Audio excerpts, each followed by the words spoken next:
Halo semuanya, kembali lagi bersama saya Johan di Jurnal Trading ID. Jadi pada kesempatan video kali ini kita akan membahas kembali untuk update dari pergerakan GBP USD.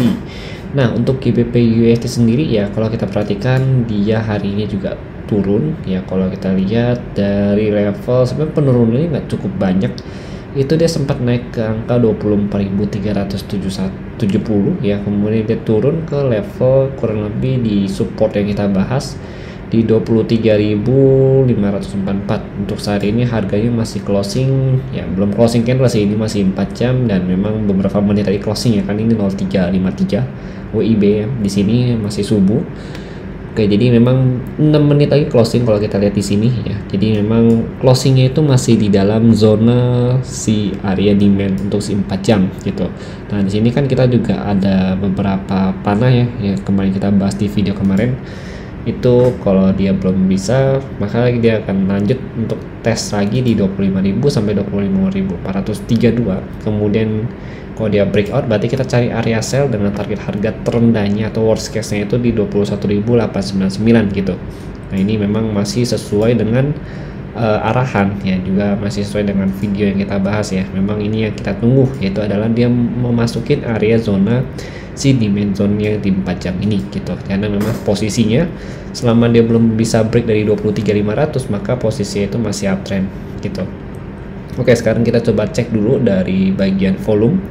Oke, seperti biasa kita cek volume. Di sini kita cek volume ya. Oke, di sini kita ketemu di sini mulai dari tanggal 14 April dari jam 12 ya, jam 4 jam di time frame 4 jam ini itu volumenya meningkat ya, seiring dia semakin turun ya, dia volumenya meningkat, artinya sini ada peningkatan penjualan untuk si GBP USD ini gitu loh. Kemudian dia sempat sideways dengan posisi menurun juga di sini, artinya di sini ada penekanan ya. Kalau kita perhatikan dia mulai dari candle 1, candle 2, candle 3 sampai candle 4 itu dia ada penekanan penjualan. Gimana kita bisa tahu ini? Yang pertama kita perhatikan dari candle 4 jam itu dia ada area resisten kurang lebih di 24.140. Tapi kita perhatikan untuk low-nya ini berbeda. 1, 2, 3, 4, 5, 6 gitu. Jadi udah 6 candle nih dengan low yang lebih rendah dari sebelumnya. Ini artinya ada penekanan dari pihak seller. Kita coba cek volume lagi di sini, dan memang secara volume ya, semakin candlenya turun itu volume seller itu semakin besar gitu. Jadi artinya penekanan atau transaksi penjualan ya di dalam GBP USD ini itu mulai meningkat gitu.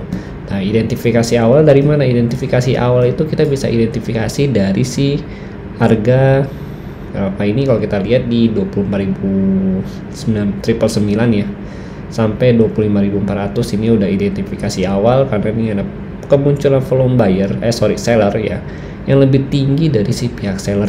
Buyernya beda ya, pada saat dia posisi uptrend ini posisi buyer itu lebih tinggi gitu, tapi posisi dia sideways itu posisi seller lebih tinggi. Nah, ini udah indikasi awal sebenarnya. Nah, konfirmasi trennya di mana? Untuk konfirmasi tren itu adalah ketika dia berhasil break dari low yang kemarin ya, dari low-nya dia di bagian candlestick ini. Nah, ini kan dia break nih. Nah, ini ada konfirmasi dengan peningkatan dari si pihak seller itu sendiri gitu. Nah, oke, sekarang kita perhatikan ya, untuk saat ini memang GBP USD ada peluang untuk buy. Stop lossnya paling ya di belakang ini lah ya, di bawah kotak hijau ini kalau kita perhatikan, dengan target harga kurang lebih di 24.140 sampai tertingginya itu di 25.000 gitu. Tapi untuk saat ini saya memang lebih cenderung untuk cari area sell ya, jujur, karena memang dilihat dari volume ya, walaupun dia masih struktur harganya uptrend ya, itu belum ada konfirmasi untuk buy gitu. Nah, ini kita tahu nih, memungkinkan nggak sih dia untuk ke 24.000 lagi? Kalau kita perhatikan dari struktur harga itu sangat memungkinkan sekali gitu. Nah, ini kita masih mungkin nantinya akan ambil area sell zone juga di 24.140 di sini. Begitu harga terkonfirmasi ya di sini ya, baru dia nanti lanjut turun dengan target utama di 23.500 ya. Kemudian nanti worst case-nya sampai kurang lebih ke target di 21.899. Nah, itu untuk worst case-nya dia gitu. Nah, ini jadi area sell zone pertama di 24.000. Kemudian untuk sell zone kedua itu kurang lebih kita langsung ambil ke 25.000 sampai 25.400 gitu. Nah, ini untuk sell zone yang kedua gitu. Oke, jadi itu kalau untuk sell zone dari saya. Tapi kalau untuk buy zone Ya, sebenarnya kotak hijau ini sudah bisa buy. Ya, ini udah masuk bukan bisa buy, tapi sudah masuk ke dalam kategori area untuk kita ambil entry buy gitu. Cuma memang saat ini masih belum ada konfirmasi karena posisinya ya ini belum ada konfirmasi dari pihak buyer itu sendiri. Nah, kita coba cek ke time frame lebih kecil. Oke, sebentar agak nge-lag internetnya ya, sorry.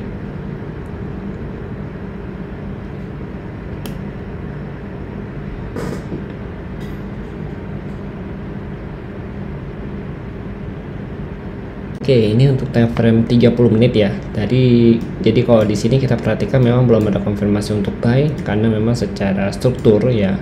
Kalau kita mau ambil konfirmasi yang agak cepat itu minimal dia bisa break dari 23770 dulu ya. Baru dia nanti ya begitu dia break dari sini, ya sorry, bentar.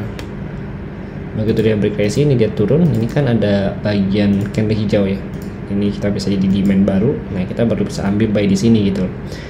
Nah, kalau saat ini dia belum ada konfirmasi buy. Nanti kalau dia udah break dari sini dari 23.770 ya. Sorry, ini ya 770. Baru kita ambil buy dengan target harga kurang lebih di 23.000 ya. Ini 23.000 ya nih buy-nya di sini. Berarti nanti targetnya kurang lebih di level 24.140. Ini yang terdekatnya. Baru nanti dari sini kita coba ambil jadi area sell zone pertama gitu. Nah, tapi ini masih belum ada konfirmasi sih. Kalau dari saya sih untuk buy-nya belum konfirmasi sama sekali. Karena kalau dari pergerakan harga saat ini dia cenderung untuk break dari struktur 23.000 ini gitu. Nah, mungkin nanti kalau ada konfirmasi ya akan saya coba share juga di channel premium untuk bagian area entry-nya si GU ini sendiri gitu. Tapi kalau untuk channel utama nanti mungkin saya akan aba-aba aja ya kalau misalkan harga sudah berada di support atau misalkan ada di resisten, itu bisa kalian perhatikan juga gitu. Oke, jadi begitu kalau dari saya. Nah, nanti ini ada beberapa ya yang memang akan dibahas yang lebih lanjut karena memang ini juga market lagi posisinya udah mau closing ya. Bahkan kalau kita lihat di sini udah closing karena ini udah jam 4, artinya market tutup nanti dibuka lagi kurang lebih jam 5 ataupun jam 6 pagi gitu. Nah, closingnya ini cukup bagus di 23.000, artinya dia masih bertahan di atas supportnya dia gitu. Berarti potensi dia untuk naik lagi retest ke 24.140 itu masih ada harapan gitu. Nah, kita lihat lagi dari si DXY. Nah, yang bahaya itu sebenarnya dari segi DXY. DXY ini dia berhasil break dari 102.02 ya. Kemudian dia lanjut ya. Dan lanjut nanti resisten dia itu the next target dia ada kurang lebih di level 102.32 di sini. Nah, ini memang masih ada potensi dia untuk retest lagi ke sini. Dia turun kembali ke bawah retest dari 101.78 baru dia lanjut naik ke atas sini lagi di angka target 102.80 gitu. Nah, dari itu makanya saya bilang ini belum ada konfirmasi kuat sebenarnya. Tapi kalau kita misalkan mau ambil high buy di sini memang cukup high risk sekali gitu. Karena posisinya dia masih ada tekanan dari pihak seller. Makanya saya memang cenderung menanti area sell ya di level harga 24.000 ini ya. Saya cenderung menanti area harga sell ataupun ya misalkan belum nyampe sini pun dia udah turun. Ya maka saya akan nunggu ya dia untuk break dari sini, begitu dia retest ke kotak ini baru saya ambil sell lagi gitu. Itu sih kalau dari saya strateginya ya, karena memang mengikuti dari jumlah volume ini juga gitu. Oke, jadi nanti kalau misalkan ada perubahan struktur harga atau misalkan ada perubahan mengenai analisa, saya akan coba share di channel Telegram ya Jurnal Trading ID yang utama dan juga di Instagram Jurnal Trading ID. Oke, jadi mungkin sekian penjelasan dari saya. Terima kasih. Kalau misalkan kalian punya pendapat atau punya pandangan lain mengenai si GBP USD ini, boleh banget kalian sharingkan di kolom komentar. Jadi kita bisa saling berbagi peluang dan juga memperbanyak peluang kita trading di GBP USD ini sendiri. Terima kasih dan sampai jumpa pada video berikutnya.